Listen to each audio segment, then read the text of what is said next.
Dalam sebuah hadis sahih, ada salah seorang anak Abdul Muttalib, beliau bernama Abbas bin Abdul Muttalib.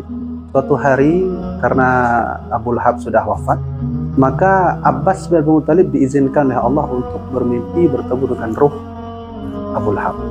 Selama engkau mati, engkau dapat apa Lahab?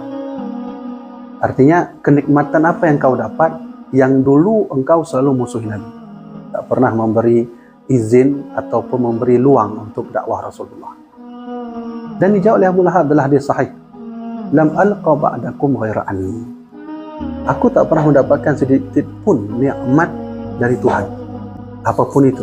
Maka beliau melanjutkan ghaira anni, kecuali hari ini. Lam alqa ba'dakum, aku tak pernah menemukan sedikit pun nikmat melainkan hari ini. Hari ini menurut Imam An-Nawawi adalah hari Senin.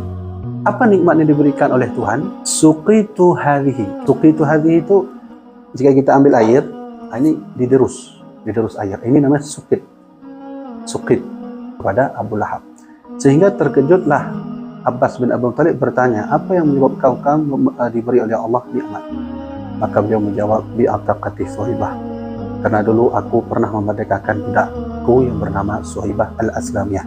Yang nanti dalam sejarah Suhaibah menjadi ibu susuan baginda Rasulullah. Apa yang membuat beliau memerdekakan budak Suhaibah? Karena Suhaibah memberi kabar lahirnya Muhammad, anak yang paling tampan, putih dari saudara beliau. Karena senang beliau ambil uang, beliau memerdekakan budak Suhaibah. Maka setiap hari Senin, dan disetujui oleh ahli hadis Imam An-Nawawi, bahwasanya setiap hari Senin beliau diberi nikmat oleh Allah Subhanahu wa taala karena bahagia lahir Muhammad sallallahu alaihi wasallam. Maka kalau begitu pertanyaannya, jika ada orang bertanya, siapa pertama kali buat maulid? Saya jawab, Abu Lahab. Mana dalilnya? Ada hadis sahih.